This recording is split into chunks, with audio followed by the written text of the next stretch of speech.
waxaana wanaagsan dhammaan akhyaartana daawanaysa meel kastood joogtaanba kusoo dhowaada mar kale iyo barnaamijkeenii falaqaynta qodobadan kusoo qaadanayno waxaa ka mid a dagaal iyo khilaaf ka dhex bilaabmay gudoomiyaha xisbiga wadani Xirsi iyo musharaxiisa Ciro iyo waxa ay hadda isku hayaan ee khilaafkooda keenay oo haatan laga arkay iyadoo oo shaashadaha caalamka laga daawanayo in khilaafkoodu uu soo ifbaxo waxa aynu daha ka rogi doonaa xogo badan oo la qarinayay khilaafkaasi waxa uu ku salaysan yahay iyo dhinaca kale waxaan ku soo qaadanaynaa barnaamijka huwantii oo afka furatay cabsi daraadeed kooxihii argagixisada ahaa ee shabaabkii ictisaabtii iyo balaayadii markaasi ku habsatay laasacaanood ninkii u horboodayay dhigyacabka ahaa garaadgala dagaalka oo ku baaqay caalamku inay ka qabtaan markaasi madaxweyne biixi uu yidhi weerar buu nagu hayaa iyadoo hadda dhirbaaxadii ugu weyneyd ee lagu sifeynayay shabaabkii argagixisada laasacaanood ku habsaday la qorshaynayo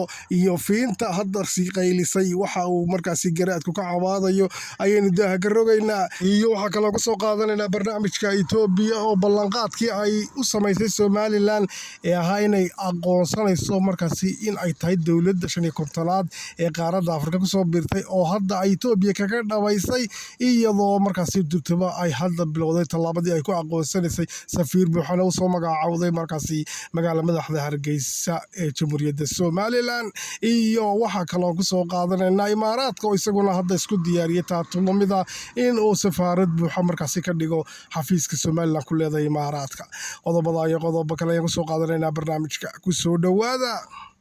waa hagaag aan ku bilowna barnaamijka xisbiga huwantiyo buurofuulka ee wadani ayaa haatan madaxdii ugu saraysay oo khilaaf weyne ka dhex bilaabmay sida muuqaalkaydii ka muuqata waxaa soo ifbaxay iyadoo shaashadaha caalamka laga wada daawanayo in markaasi madaxda xisbiga wadani garan gudoomiyaha xisbigaasi Xirsi oo khudbad ka jeedinaya xaflad yar oo xalay tolo ay xilliyo dambe ku qabsadeen qol yar oo markaasi ay iskugu yeedheen taageerayaashoodii ayaa halkaasi khudbadu ka jeedinaya gudoomiyaha Xirsi ayaa waxa soo cararay markaasi Ciro oo isku dayay in wax u sheego haddaba si ka baxsan akhlaaqiyaadka iyo nidaamka iyo ixtiraamka dad madax oo meel ka wada tirsan yacni sidii ciyaal xaafadkii ayuu Ciro u soo cararay horta dhigta xugu sheeg buu yiri Xirsi si marka akhlaaqiyad ka baxsan oo de qof yar ciyaal suuq kugu dhagay oo kale ayuu iska gundinaya naga tag saasuu gacanta u tuuraya moogta hayda si akhlaaq leh garabka deeg saaxiibka moogta ma qof de kula tala way hebel garabka laga yaraa moogta de adigoo garabka taabanaya ayaa madaxa la ruxaayo okay si wax isla fahanteen oo kale baa la yiraahdaa laakiin ar naga tag buu oranayo sida ka muuqato muuqaalka haddaba muuqaalka soo ifbaxay hadda baraha bulshada qabsaday waxa uu daha ka rogay khilaafka ka dhex jira Ciro iyo markaasi Xirsi maxay isku haystaan horta ay ka daba geeyay Xirsi markuu xalay tolo qodobka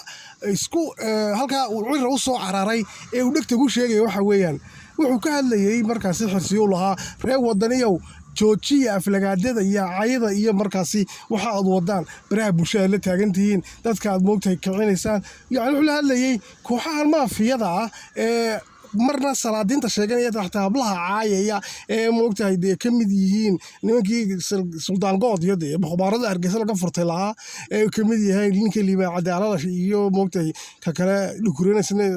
min kasta oo dhukureeyeen waxaan xisbiga wadani jooga mid kale dhukureen baa isla jooga meelahaasi caalamka oo ka soo caytamo xiriiriyaha Yurub iyo Mareykanka iyo wax la yiraahdo oo caayda ku caan baxay nimankaas soo moogtay xitaa beesha habar awal caayday u geysteen iyo marka dhibka 7 sano ku hayeen xagga caayda iyo aflagaadada ilaa in ku bacadaatay cidda markaasi ku rogasay salafka waxa la soo oran jiray awal tomo Xirsi baa nimankan istaara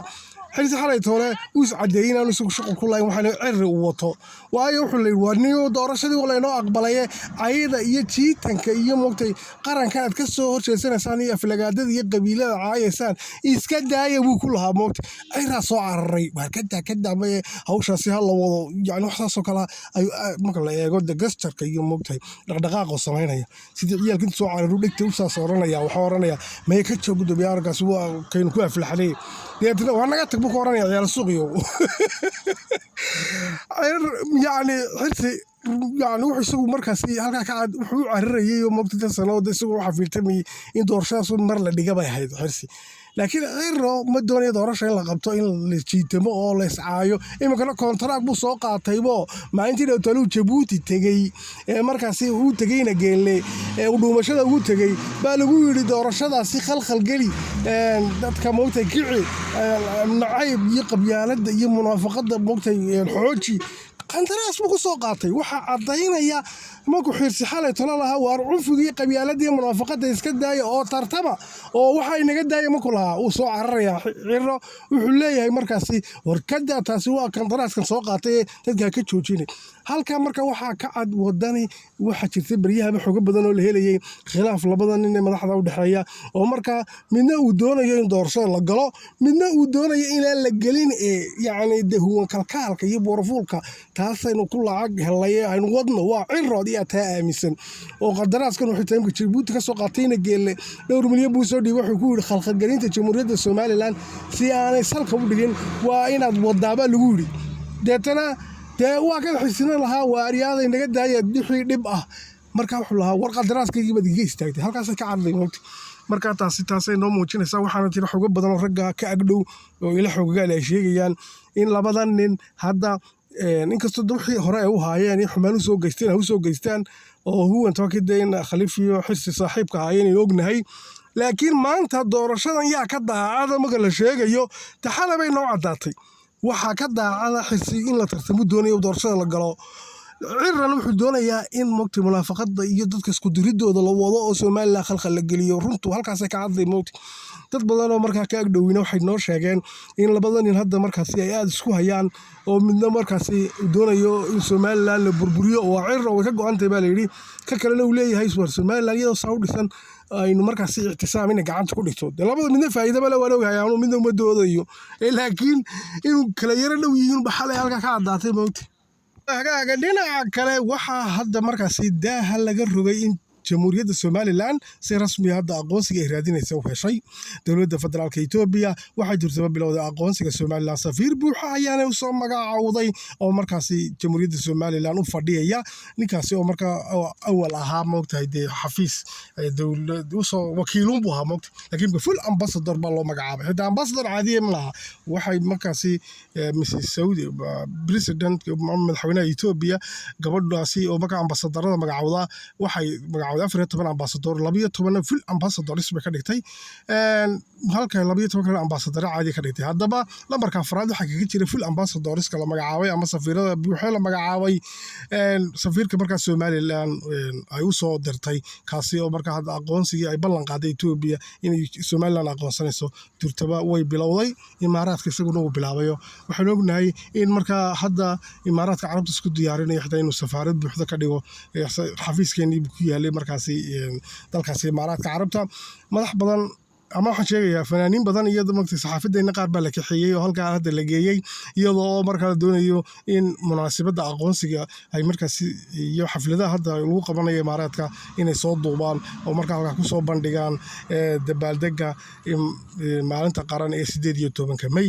hadaba Jamhuuriyadda Soomaaliland guul iyo gobonimo leeyahay jaaliyadaha reer Soomaaliland caalamka jooga oo dhami waliba ku Yurub jooga xisbiga xafiiska midowga Yurub ee Brussels halkaasi oo maanta ay ku soo bandhigeen in Soomaaliland ay tahay qaran buuxa oo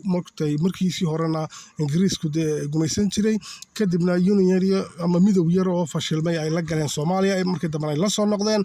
Soomaaliland xuduudii 60kii ay tixgelinayso sharciyada u yaala caalamkan ay ku salaysan tahay xuduudeedina qaramada midoobay ay yaalaan oo markii madaxbannaanida Soomaaliland Ingiriis ka qaaday xuduudeedii la geeyay qaramada midoobay midowga Yurub xataa xadeyntii iyaga xadeeyay leeyeen midowga Yurub gumaysigii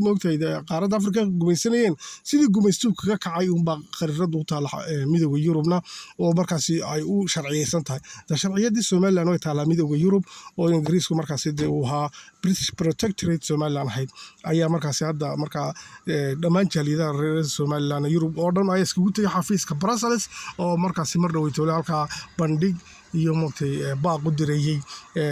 midowga Yurub si markaasi ay u tixgeliyaan xuduudihii caalamku ku dhaqmo oo jamhuuriyadda Somaliland ay waafaqsan tahay aqoonsiga Somaliland iyo heshiiska Somaliland iyo Ethiopia markaas si buuxda loo qadariyo ay tahay wadamo badan ka mid yihiin Faransiiska iyo wadamo kale oo reer Yurub ayaa arrinkaasi hadda markaa iyaguna taageero weyn u haya oo garab taagan markaasi muwaadiniinta reer Somaliland ee Brussels halkaasi baaq ka diraya waa barnaamijkaas ugu dhayeey nabadgelyo.